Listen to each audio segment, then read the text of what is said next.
name is Kelly Dale with Off the Beaded Path. Thank you so much for joining me today for a brand new video. I don't know about you, but I'm getting so sick of like this rainy, snowy, dreary weather. It seems like it's been forever since we've seen the sun here in North Carolina. Now, I know come July when it's not rained for like 2 weeks, I'm going to be begging for rain. But right now, I just need to see the sun and I need color. So the day of the Super Bowl, I sat down and I said, okay, I want to make something bright and colorful and cheerful. So I sat down and I made these awesome new confetti earrings. I love these earrings. They are super lightweight and they are an awesome stash buster for all your leftover size 11 seed beads. So let's take a look at what all we're going to need to get started. So let's take a look at what we're going to need. The first thing you're going to need is 4 of these SS34 flat back crystals. So they have a flat bottom and a domed top. This is between a 7 and an 8 millimeter. You are going to need 12 grams of a size 11 seed bead mixture. This is regular 11s. This is one color mixture I've made up for the kits, and then this is another color mixture. This color scheme has 10 colors. This one has 5 colors. So you can put as many or as few as long as you have 12 grams. You are going to need 2 pieces of beading foundation that are 2 1/4 by 2 1/4. And then 2 more pieces that are 1 inch by 1 inch. You are going to need a pair of 8 millimeter flat post earrings with their backs. And you are going to need Ultrasuede to go with these as well, the same sizes. You're going to need some E6000 glue, as well as your favorite beading thread and needle. Now, you are going to use a lot of thread. I'm using the 1G, but you can use just about any kind. You're going to use about 12 to 14 yards of the thread. And just so that you can see here, I've got about 2 1/4 by my 2 1/4, and then my little over 1 inch by 1 inch. So that's what we're going to need today. Before we get started, I did want to show you the finished length of the earring. So remember, this is a post, okay? So I've got my post here. So the finished length of the earrings on the actual ear part is going to be about 2 inches. The total is going to be about 2 1/4. Okay, so it's not a big earring. It's very lightweight, and you can do this smaller if you'd like. So let's get started. So the first thing we need to do is we need to glue our flat backs onto the center of each of our pieces. So where I've drawn on them, I'm just going to flip them over so that we see the white on all of them.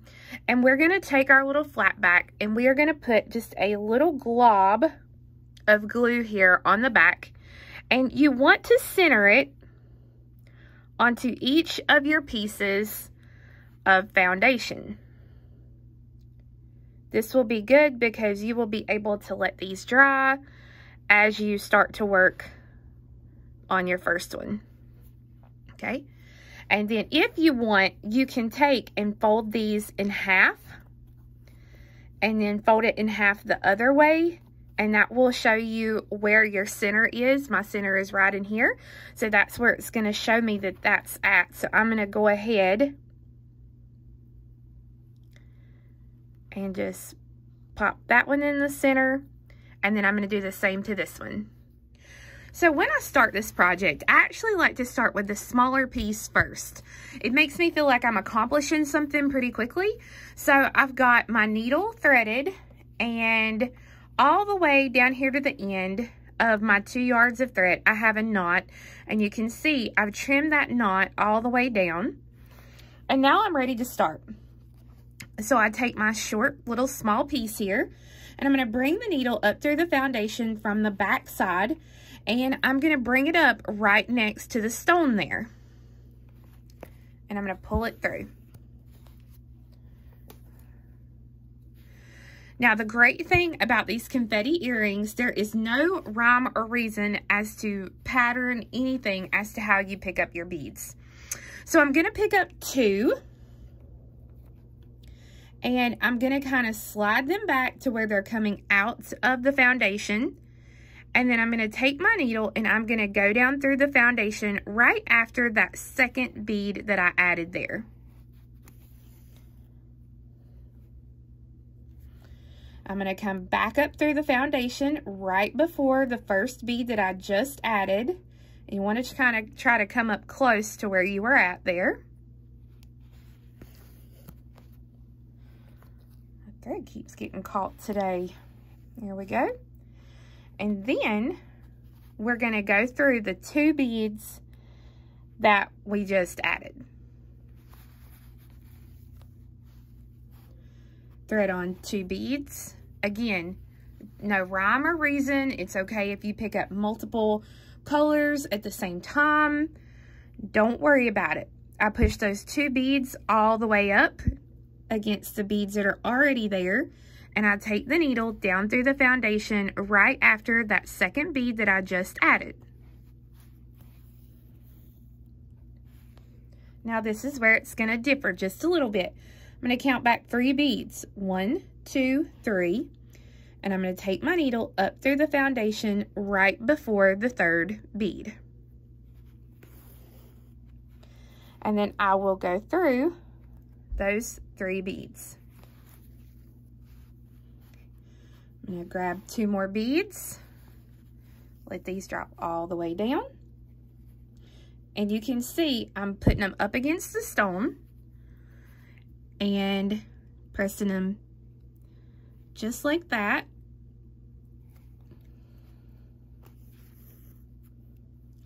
And again, I'll count back 3 beads. So 1, 2, 3.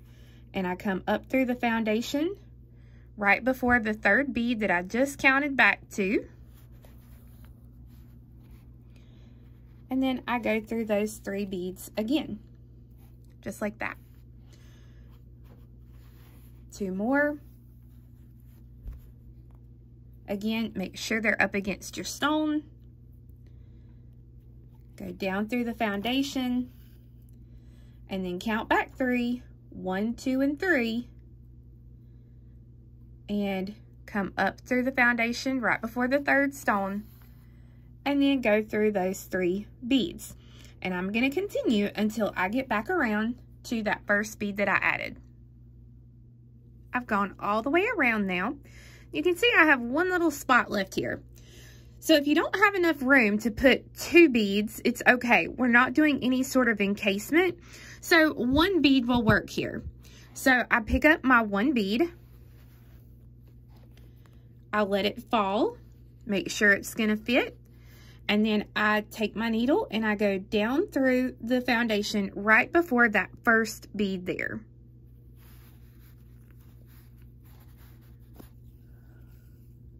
Pull it through and it fits perfectly. So I count back 3, 1, 2, 3, just like I normally do. And then I come up through right before that bead.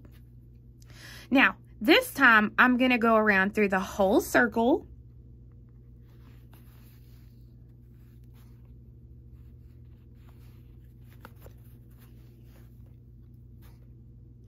This just helps to ensure that all of our beads are connected well. And this first ring that you're making, we really want to make sure that it's not going to move. As you make your other rings, especially on your bigger piece, they can kind of squish everything in and make it not look good. So here's what we're going to do. On the first ring of every one, whether it's our small one or our big one, we are going to tack into place every other 2 beads basically. So I'm coming out here and I'm going to go down through the foundation. Now I'm going to come up to the next 2 beads here and I'm going to come through the foundation between the 11 and the pink bead here. And then I'm going to take my needle and right on the other side of that yellow 11, I'm going to take my needle down through the foundation and I'm going to make sure it goes between those 2 beads so it tacks those in place. And every 2 beads, I'm going to do this too. So now, and it's going to take, you know, some getting used to.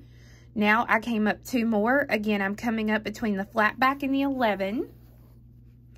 And then I'm just going to take my needle here and I'm going to go down through the foundation right on the other side of that bead. So I'm basically catching the threads that are connecting my beads together. I promise you, do not skimp on this step. I'm going to show you what it looks like if you skimp on this step. And I did this deliberately on one of my big ones so you could see the difference in how it looks if you skimp on this step. Okay? So it's going to be tedious to do this part right here, but like I said, this is the only row, unless you're going to couch stitch, which I'm going to show you on the other small piece here. This is the only row that you have to do this for.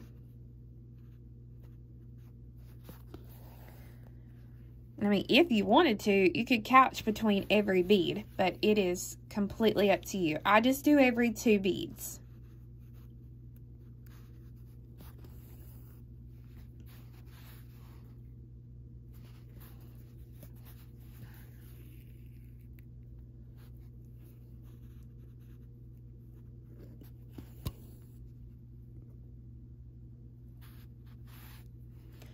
So once you feel like you've kind of gone all the way around here, and I'm almost there, you can see I kind of put my thumb there to help keep everything back. But once you are sure that you have couched between every 2 beads, then you're ready to move on to the next row.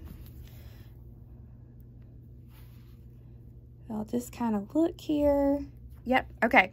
So I've couched between each of my sets of beads there, and this is what it looks like. So now I'm going to come up through the foundation next to my first row of 11s, and I'm going to do another row of 11s just like I did. So I pick up 2 beads, I bring them down, again push them up against the beads where they're coming out here, and I go down through the foundation right after the second bead. So we're adding the beads exactly like we did on the first ring. I come up through the foundation at that first bead that I threaded on this round, and then I go through those 2 beads. 2, push them up against the other beads and against the round that you've got previous. And I'm just going to work around, counting back 3 and then going through those beads. And I'm going to work this step all the way around to complete a second round of beads. Now that I'm all the way around, you can see here, again, I only have space for 1 more bead. So I pick up the bead and I go down through the foundation right before that first bead of the round. And voila, it pops into place. So I count back my 3 beads. And I'm going to go through, because this is the earring, I'm going to go through this round of beads again, just to give it a little bit of extra, I guess I could call it reinforcement, because this is what is going to get messed with the most as you kind of put this in and out of your ear, because this is part of the post. So I'm just going to go through these beads one more time.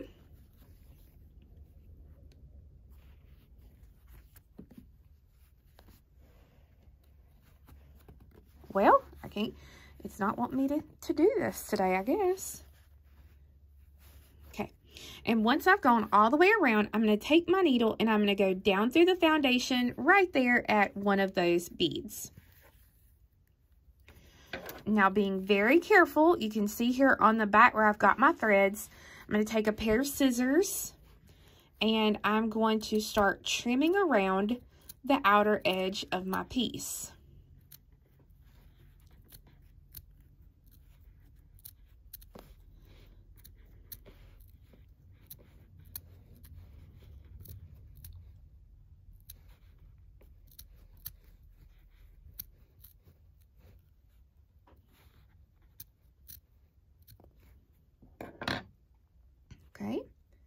You can see there how I've got it cut, and oh my God, how funny it looks, just like a saw blade, y'all. Look at that. I couldn't have done that again if I tried. Good grief. Okay, so this, there's not much left. I can pretty much chunk this. So that now I am left with this little piece here. So this is where your post is going to come into play. You're going to need your post, and you're going to need your E6000 glue.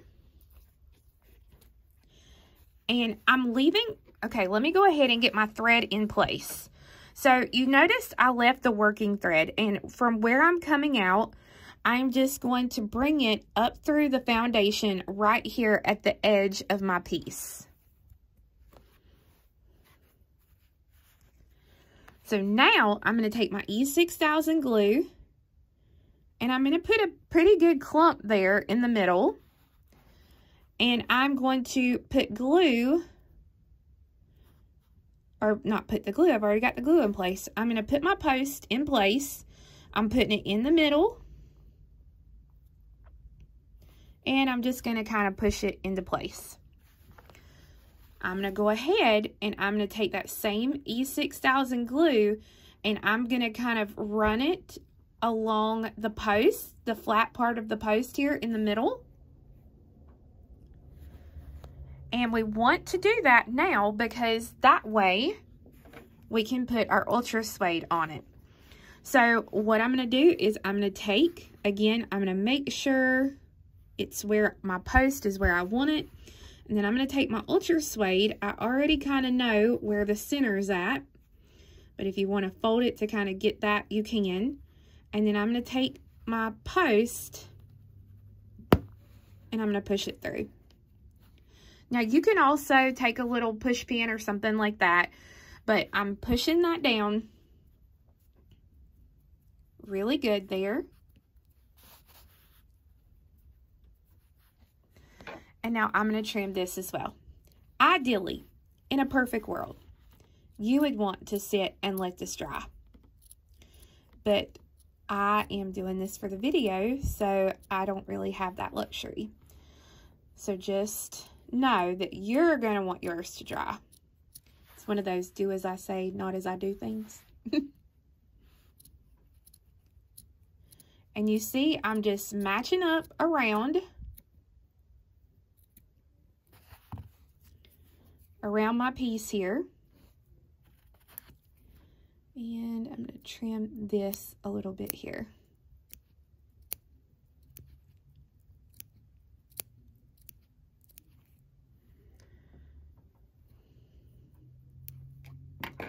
All right, now let's finish this bad boy.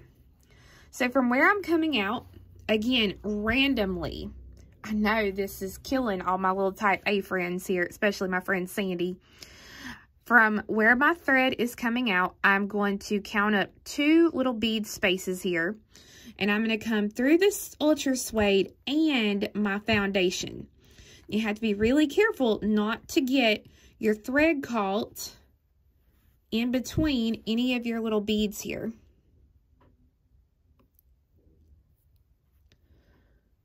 Okay. So now I'm going to pull this through. And if I just hold them up just like this, I'm going to go back through the second bead that I added, which is the one right above where my thread's coming out. So if I wanted it to lay up and down, I would come this way, but I want it to lay on its side, so I'm going to come this way. You'll see here as I start to work how it's going to work out. So now I pick up a bead. I come right next to where I just added those beads, and again, I go through both layers, being careful not to get my thread caught. There's my new bead. So I'm just going to go right through that bead. And so now this first bead is not going to set into place yet. We are going to set it into place when we get done. So now I pick up the next bead. I go through both layers right next to where the thread's exiting. And then through the bead. And I'm going to do this all the way around, picking up one bead, going through both layers, and then going through the bead, just like that. I've gone all the way around, as you can see, and I'm back here to the start where I have one little opening here, and it's a small opening. So I've taken a thinner bead. I've kind of culled out my pieces and found a smaller bead here, and we're gonna see if it fits without making it look too bad. Now, once I go through that bead, then I'm gonna go through several beads.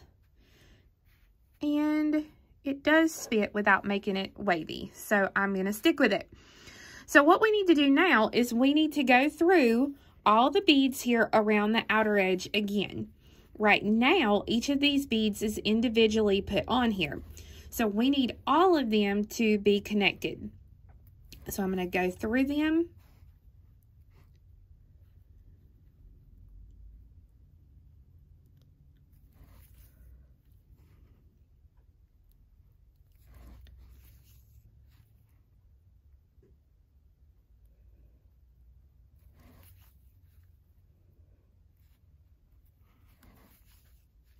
And then once I get all the way around, this is the top of my earring. So you can see here, this is what it actually looks like in the different color schemes. So for now, I'm going to go ahead and tie this piece off. So I will just make a little half hitch knot.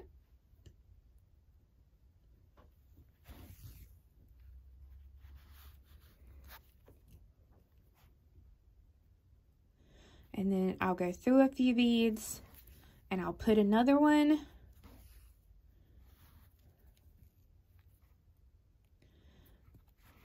And then I'm ready to trim off my thread. So see, now that's why I said I like to do these first, because I feel like, you know, I've got it done. Like, yay, that's one part of the earring complete and ready to go. So I set this one to the side and I make the second one just like it, and then I'm ready to move on to the big ones. I wouldn't normally show me doing a second one like this, but I want to show you a different technique. So the technique I used here was putting on our 2 beads at a time and, you know, just adding 2 at a time.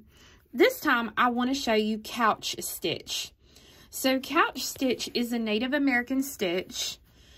Well, really, they're all Native American stitches, but this is one specifically that is used in a lot of Native American beadwork. And basically what you do is you pick up a line of beads at a time. So instead of picking up 2, I'm going to pick up multiple beads here. Now, these are not going to go all the way around, but what I'm going to do is I'm going to kind of set each of these in place, like so, and then I'm going to go down through the foundation right after the last bead that I added. Now I'm going to count back 2 beads, and I'm going to do just like I did on this previous row for my first row. I'm going to kind of tack the thread down. So again, from where I just tacked here, I'm going to count back 2 beads. I'm going to tack in between those 2 beads. Count back 2. And tack through that one.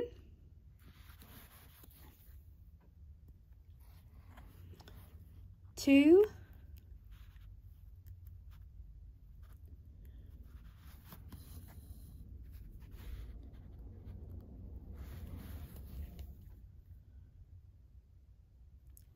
And you can see there, I kind of got it caught. Okay, so now I'm going to come back up before this first bead again. And then I'm going to go through all of the beads that I just added. Again, till I come out of the bead the last bead that I added there. So you can see I added quite a few beads at once, and I tacked them in just like I did on this one. Whoops, there we go. So it's completely up to you how you add your beads. You can use that couch stitch, or you can do the 2 bead, and my goodness, I can't hold on to it today. So it's completely up to you which style which stitch that you choose to use. So once you have both of your posts complete, you are going to do 2 larger versions of that as well. You will do 8 rows. So 1, 2, 3, 4, 5, 6, 7, 8. And then the edging is done exactly like the edging here on the earring. Okay, so exactly the same thing, so that you'll have 2 pieces. Now, I deliberately did not tack this top one so that you could see what happens if you do not do the tacking process like I did here. You can see you get a misshapen circle, and there's no way to fix that once it's happened, and it's because all of these are pushing in on it. So it's very, very, very important that you do that tacking process that I talked about when we did the little posts here. So basically the same thing that we did on our earrings, we are going to do here. Now, I ran out of thread on this one, so I just went ahead and tied off what I had. So now I'm just going to go ahead and trim this. Now, even though I flubbed up, you know, like I didn't flub up, I deliberately did it so that you could see. But once you've kind of flubbed up on it, there's no way to fix it.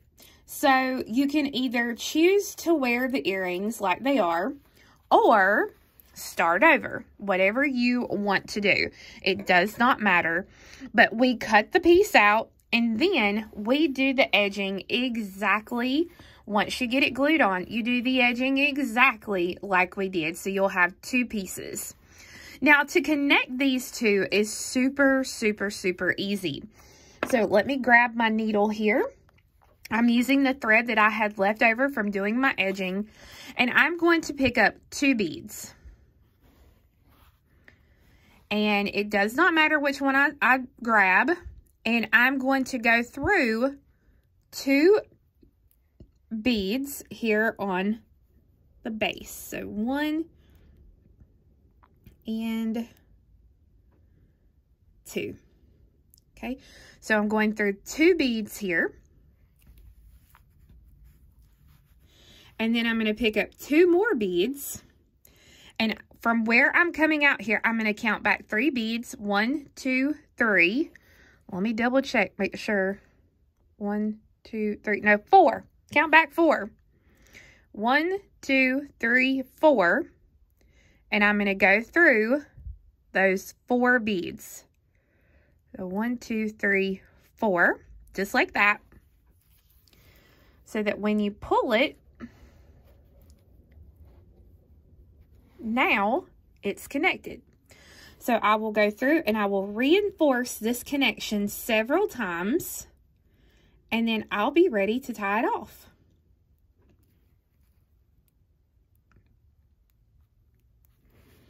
So to reinforce, we just go back through the beads we've already got in place. And the biggest thing is just to make sure you go through the correct beads. And remember, this is what's going to hang all this together. So make sure you don't skimp on that reinforcement process. All right. And I'll tie it off, and then I will have a complete earring, so that when you have your complete pair, that's what they look like. So these are so much fun, and you can tell just by using different finishes. Like this is all opaque. This is all silver lined. I mean, they totally change the look of the piece. Even the crystal that you put in the middle completely changes the look. Okay, my friends, so I hope you enjoyed learning how to make these fun confetti earrings. I do have a free pattern on my website for these at offthebeadedpath beadstore.com. I also have kits for both the color schemes that you've seen in today's videos. And again, those are on my website at offthebeadedpath beadstore.com. Now, I did want to address one thing really quickly, is that last week I had someone leave a comment on the video for these earrings, these Poppin' Paparazzi earrings. Now, I wanted to clarify, because although they were being super nice and were passing on their knowledge, basically what they said was that they have found that to make their bead embroidery less thick, that they use a lightweight fabric on doing it on there on an actual like embroidery hoop. And yes, that does make your beadwork less bulky, but as much as I appreciate that knowledge, I do need you to know that for the earrings I showed you last week, which are the paparazzi, and for these confetti earrings, you don't want to do them that way. You want to do these on your foundation with either a felt or an ultrasuede backing. These need to be nice and stiff so that when you wear them, they'll stay nice and straight. Because what happens is if you use a lightweight fabric on these and they don't have anything to kind of help them keep their stiffness, they're going to go from this to this. And none of us want So we want it when we wear it to stay nice and stiff, especially now that we're wearing masks. You know, you don't want that to get crumpled up when you wear it. You don't want to put all that time into it. So just know that although that is an alternative, I would not suggest it for these earrings. So guys, thank you so much for watching. I hope that you have a fabulous week, and I hope that I'll see you again soon for another fun project. Bye-bye.